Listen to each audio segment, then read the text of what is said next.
9월 25일 토요일 아침이 되었습니다. 오늘은 잠언 19장 4절부터 7절 말씀을 보도록 하겠습니다. 잠언 19장 4절 말씀부터 7절까지 읽어보겠습니다. 재물은 많은 친구를 더하게 하나 가난한즉 친구가 끊어지느니라. 거짓 증인은 벌을 면하지 못할 것이요 거짓말을 하는 자도 피하지 못하리라. 너그러운 사람에게는 은혜를 구하는 자가 많고 선물 주기를 좋아하는 자에게는 사람마다 친구가 되느니라. 가난한 자는 그의 형제들에게도 미움을 받거든 하물며 친구야 그를 멀리하지 아니하겠느냐. 따라가며 말하려 할지라도 그들이 없어졌느니라. 아멘. 자, 4절은 재물이 있고 없음에 따라 발생하는 친구의 많고 적음을 관찰자의 시점에서 본 거죠. 즉, 사람들은 보통 친구를 사귈 때 가난한 자를 피하고 재물이 많은 자를 선호하는 경향이 있다는 거예요. 여러분 어떻게 생각하세요? 여기서 솔로몬은 앞에서 재물이라는 표현을 사용해서 사람들의 마음을 사로잡는 것은 그 사람의 인격이 아니라 그가 가진 재물에 달려있다 이렇게 말하는 거예요. 그리고 대조적으로 하반절에 가서 가난한 사람이다 하는 표현을 사용해서 자신의 의도와는 무관하게 재물이 없다는 이유만으로 사람들에게 외면당하는 그런 현실을 지금 보여주는 것이죠. 이런 대조인데 이게 직역을 하면 원어를 직역하면 더 확실하게 나타나요. 이 무슨 뜻이냐 이렇게 풀이할 수 있어요. 그리고 가난한 자는 친구들로부터 분리된다는 거예요. 앞에 말했듯이 가난한 사람은 자신의 의사와는 무관하게 단지 재물이 없다는 이유 때문에 친구들로부터 외면당한다는 그런 얘기예요. 그래서 이 본절의 말씀은 이런 사회적인 불평등, 가난한 자들의 곤경에 대해서 관찰하고 서술할 뿐 그에 대한 해결책을 제시해주고 있지 않아요. 그냥 사회상을 얘기한 거죠. 이 독자들로 하여금 판단하도록 유도하고 있는 그런 기법이라고 할 수 있겠죠. 성경은 우리가 이제까지 많이 봤잖아요. 성경은 가난한 자를 보호할 것을 권면하고 당연한 것이죠. 그리고 그들에게 그렇게 보호하는 자에 대한 하나님의 축복이 있다. 그들을 무시하고 외면하는 자들에 대해서 하나님의 책망과 절망을 여러 곳에서 강조하는 것으로 볼 때 물질을 기준으로 사람을 사귀는 것은 잘못된 것이다. 당연히 그렇겠죠. 물질이 없어지면 관계가 다 끊어지는 것 아니겠습니까? 근데 세상이 그런 풍족 가운데 있으니까 그것이 안타까운 거죠. 5절을 보면 거짓 증인은 벌을 면치 못할 것이요 거짓말을 내는 자도 피하지 못하리라 이렇게 얘기했습니다. 당연한 얘기겠죠. 이런 거짓에 대한 교훈이 또 여기서 나오죠. 자주 나오죠. 말에 대한 것만큼 자주 나오는 것이 거짓에 대한 겁니다. 율법의 핵심이라고 하는 10계명에서도 나오지 않습니까? 거짓 증언을 금하는 것. 10계명에서 금하는 것만 하지 않아도 개인이고 사회고 정말 뭐 문제가 없을 거예요. 좀 더 당연한 건데 그 10가지도 못 지키면서 10계명이 구닥다리 옛날 법이다 이렇게 얘기하는 사람들 참 답답한 사람들이에요. 그렇다면 성경을 보면서 우리가 성경이 왜 이렇게 거짓 증거에 대해서 엄중한 경고를 하고 있는가? 그건 뭐겠습니까? 바로 이 거짓이라는 것이 진리를 왜곡하는 거지. 진리를 왜곡해서 사회의 규범을 어지럽히고 있기 때문이라는 거예요. 또 거짓은 정직하게 살아가고 있는 사람들에게 불이익을 끼치고 정직의 가치, 진실의 가치를 무가치하게 만들어버려요. 그 의미가 없죠. 그래서 사회적 기본적인 신뢰를 뒤흔드는 사악한 범죄가 되는 거예요. 사회가 망가지는 거예요. 그러니까 그 사회는 무질서, 방종 이렇게 치닫게 될 수밖에 없는 그런 모습이 되는 것이죠. 그래서 정말로 제대로 나라가 잘 되려면 부정부패와 거짓말이 사회에서 통용되지 못하도록 엄격한 제도적 장치가 돼 있어야 돼요. 그런 나라들이 사실 선진국이라고 하는 건데 그 말이 요새는 무색하게 돼버렸죠. 어쨌든 그런 것에 대한 법을 만들고 적용해서 엄격하게 처벌해야 된다는 거예요. 반면 이 엉망인 나라들, 혼란스러운 나라들일수록 거짓이 난무하고 서로 국민들 간에 믿지 못해서 끊임없이 의심하는 경향이 있는 거예요. 이런 의미에서 또 거짓을 한 개인뿐만 아니라 공동체 그리고 국가에까지도 파멸에 빠뜨리는 아주 심각한 원인이 된다. 그래서 이것이 안 좋은 거예요. 근데 이런 이유 외에도 성경이 거짓을 금하는 더 큰 이유가 있죠. 그건 뭐냐? 진리 하나님께서는 거짓말을 가증스럽게 여기신다. 이 가장 근본적인 이유죠. 그래서 하나님은 거짓말을 일삼는 자들에 대해서 준엄한 심판을 내실 것이다. 그들을 완전히 파멸에 던지실 것이다. 이렇게 분명히 말씀하고 있어요. 지난 과거 동안 거짓말 많이 한 사람들, 그래서 다른 사람들에게 피해를 입히거나 힘들게 만드는 사람들은 반드시 회개해야 되는 거예요. 거짓이라는 것은 사단의 역사예요. 하나님을 대적하는 사단에게서 온 것이기 때문이다.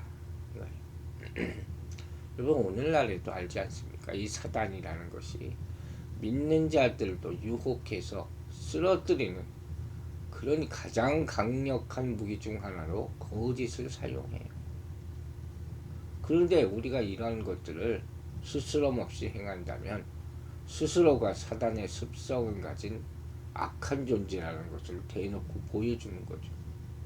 사단의 유혹에 빠지는 존재. 자기의 잠깐의 이익을 위해서 남을 힘들게 만들고 이런 것들. 그러므로 여러분 이 거짓의 근본이 사단이라는 것을 아는 사람들은 정말로 이제 거짓을 멀리 해야 되는 거예요. 이것은 성도들이 결코 가까이 해서는 안 되는 것이죠. 하나님의 심판이 아니라 은혜 가운데 거하기를 원한다면 진리 되시는 하나님의 영을 따라 항상 정직하고 진실된 삶을 살아가게 되기를 바랍니다. 이것이 하나님의 속성이기 때문이에요. 이제 6절을 보면 너그러운 사람에게는 은혜를 구하는 자가 많고 선물을 주기를 좋아하는 자에게는 사람마다 친구가 되느니라. 좋은 말씀이죠. 그래서 너그러운 사람이라는 것은 고귀한 신분을 가지고 다른 사람을 처벌할 권세를 가졌음에도 불구하고 그렇지 않고 오히려 아량을 베푸는 사람이에요. 이해력도 있고 다른 상황을 이해하는 거죠. 온유하고 겸손하고 베푸는 그런 마음을 가진 사람. 참 이런 마음은 타고난다 이런 얘기 많이 하잖아요. 이게 아무리 얘기를 들어도 못하는 사람은 못해요. 성품이 그런 거예요. 생각해 보세요. 만약에 누군가가 여러분에게 와서 뭘 부탁을 해요. 뭘 좀 도와주십시오. 그러면 그거 감사한 거 아닙니까? 그런 사람들이 나를 그렇게 생각한다는 것 자체가. 근데 평생 그런 사람이 없다고 생각해 보세요. 그럼 참 내가 까다롭게 산 거예요. 인색하게 산 거예요. 각박하게 산 거예요. 그러니까 항상 외톨이고 그런 거예요. 항상 외로운 거지. 이유를 알아야 되는 거예요. 베푸고 살라는 거예요. 선물 주기를 좋아하는 사람. 이 앞에서 말한 너그러운 사람보다 더 강화된 표현이라고 할 수 있죠. 남을 향해서 더욱 실제적이고 적극적으로 호의를 베푸는 사람을 가리키는 말이죠. 이 말은 재물과 친구의 상관관계에 대한 교훈이라고 할 수 있어요. 사람이 친구를 사귀고 진실한 관계를 맺기 위해서는 참된 인격과 관대한 마음이 필요한 거예요. 그래야지 진실한 친구가 있는 거예요. 이 주변에 그런 사람이 있나 없나 잘 살펴보시기 바랍니다.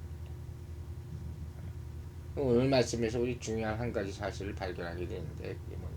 성도로서 믿지 않는 자들의 마음을 사고 그들에게 보다 효과적으로 복음을 전할 수 있는 방법을 발견하는 것이죠. 그게 바로 사람들을 대할 때 너그러운 마음, 넓고 후한 마음으로 대하라. 그 마음이 있느냐는 거예요. 이 세상이 이건 아까 뭐 뇌물 이런 거 이제까지 많이 얘기했잖아요. 그것과는 다른 거예요.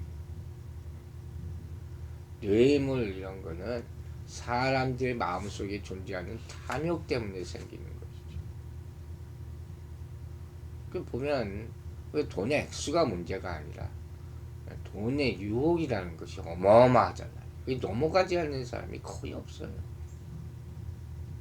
그래서 온 사회가 아주 뇌물 사회가 되어버렸어요. 학교에서는 부모들이 선생님한테, 제자가 스승한테, 직원이 사장한테, 기업이 정치인들에게 끊임없이 뇌물을 바치고 무엇인가 반사 이득을 얻으려 하는 거예요.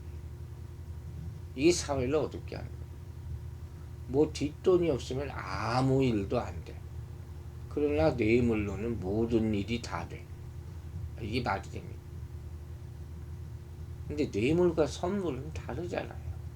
목적이 다르잖아요. 마음이 다르잖아요. 이걸 알아야죠. 이게 전도하는데도 마찬가지라는 거예요. 이런 인간의 심성을 잘 이용하면 사람들을 하나님께로 이끌고 복음을 영접하게 하는 효과적인 결과를 얻을 수 있다는 거예요. 사람들을 향해서 항상 후하고 너그러운 마음, 모든 것을 포용할 수 있는 인격을 가지고 어려움에 처한 사람들을 도울 수 있는 그런 넉넉함이 있다면 그만큼 그들의 강팍한 마음을 녹이고 풀어주는데 큰 도움이 될 수 있다는 그런 얘기죠. 선물이라는 게 마음의 표시죠. 그 액수가 필요 없는 것이죠. 또 받는 사람의 마음도 참 중요하죠. 작아도 감사하게 생각해야 돼요. 지난 추석 기간 동안 선물해 주신 분들이 있더라고요. 너무 감사한 거죠. 감사드립니다. 참 마음으로 받는 거예요. 그것도 귀한 것들 주신 분들도 있고 너무 감사하죠. 이 7절을 보면 가난한 자는 그의 형제들에게도 미움을 받거든 하물며 친구야 그를 멀리하지 않겠느냐. 따라서 따라가며 말하려 할지라도 그들이 없어졌느니라. 무슨 얘기겠어요? 세상의 가치나 조건 이건 관계없이 사랑을 베풀어야 할 가족이나 형제들조차도 철저히 물질적인 이해타산에 의해서 그 관계가 결정되는 그런 이기적인 세상의 세태를 적나라하게 드러내고 있는 말씀이에요. 형제간도 다 돈으로 하는 거죠. 이런 이기적인 탐욕의 노예로 살아가는 삶의 자세를 버려야 된다는 거예요. 그러나 오늘날 이 물질적인 이해타산이라는 것이 사람들에게 너무나 중요한 것으로 여겨지고 있잖아요. 그러니까 형제간에도 부모 자식 간에도 돈 때문에 무슨 살인사고가 나고 난리가 나고 버려지고 방치하고 이런 모습이 나타나는 거예요. 참 안타깝죠. 성경에도 이 같은 심정을 단적으로 고발하는 내용이 나와요. 그 대표적인 예가 바로 욥이에요. 욥이 당한 고난의 상황. 욥은 어떤 사람이 동방에서 가장 큰 자랑을 했고 큰 재산을 소유했던 사람이에요. 이런 부를 그가 가지고 있을 때 사람들이 다 존경했어요. 그의 앞에서는 말조차 함부로 내지 않았다고 했어요. 근데 그가 어려움을 당하고 모든 것을 다 잃자 사람들은 다 멀리하고 멸시하고 하루아침에 심지어 그 친척 친구까지 멀리하고 혐오하고 부인까지도 멸시하고. 보세요. 뭔가 가지고 있을 때는 온갖 찬사와 존경의 말을 내다가 아무것도 없는 빈털터리가 되자마자 병들자 무시와 외면 멸시로 일관하는 모습. 이것이야말로 얼마나 이기적이고 추한 인간의 모습입니까? 하지만 현실은 그렇다는 것이죠. 정말 안타깝지만 돈 때문에 이런 치졸한 자, 이기적이고 계산적인 자로 살아가게 된다 하는 것이죠. 그리고 이런 뻔뻔한 행동을 너무나 자연스러운 것으로 여기는 겁니다. 많은 사람들이 돈을 위해서라면 친구라도 형제라도 심지어 부모 자식에게라도 얼마든지 뻔뻔해지고 치사해질 수 있다. 이렇게 얘기하고 있는 거예요. 그러나 여러분, 우리는 절대로 이런 세상의 흐름을 따라가서는 안 될 것입니다. 돈보다 사람이 더 중요한 거예요. 우리가 더 중요하죠. 계산보다 사람 근육, 그게 더 중요하죠. 상대의 필요를 채워주고 도와주는 것, 그걸 성경이 가르치고 있지 않습니까? 그러니까 이런 악하고 이기적인 생각, 이런 것들을 우리는 거부해야 돼요. 이 얼마나 치졸하고 악한 것인가를 깨닫고 하나님께서 우리에게 바라고 원하시는 사랑, 자비, 긍휼의 삶을 실제로 행해서 사람들의 본분과 의롭고 바른 삶의 길을 밝히 드러내야 할 줄로 믿습니다. 기도하겠습니다. 하나님 아버지, 우리가 해야 될 바가 무엇인지 오늘 또 말씀을 들었습니다. 우리가 가장 중요한 것은 마음이 주는 선물인 줄로 믿습니다. 그 마음, 말 한마디라도 우리 사람들을 힘들고 어려운 상황에 있는 사람들을 위로해주고 격려해주고 살리게 될 수 있을 줄로 믿습니다. 그러한 마음을 갖게 하여 주시고 또 우리 항상 가진 것을 나누라 하신 주님의 말씀을 실천하면서 살게 하여 주시옵소서. 그래 진정한 하나님의 축복을 누릴 수 있도록 일깨워 주시기를 간절히 구합니다. 저는 한 주간도 참 어려운 일들이 많았지만 하나하나 이겨내게 하시고 또 주님께 더 의지하게 하게 하심을 감사드립니다. 우리 힘과 능력으로 할 수 있는 게 뭐가 있겠습니까? 특별히 우리 완악하고 강팍한 마음 다 버리게 하여 주시고 무너지게 녹여지게 하여 주시고 우리 마음에 참 아픈 마음들, 어려운 마음들, 상처받은 마음들 주님께서 치료하여 주시기를 간절히 바랍니다. 특히 우리 자녀들 축복하여 주시고 몸과 마음이 다 예수의 말씀으로 말미암아 강건해질 수 있도록 도와주시옵소서.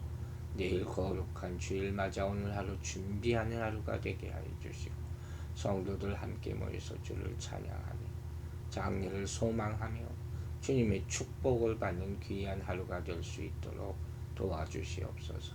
감사드리며 예수 그리스도의 이름으로 기도했습니다. 아멘. 아멘.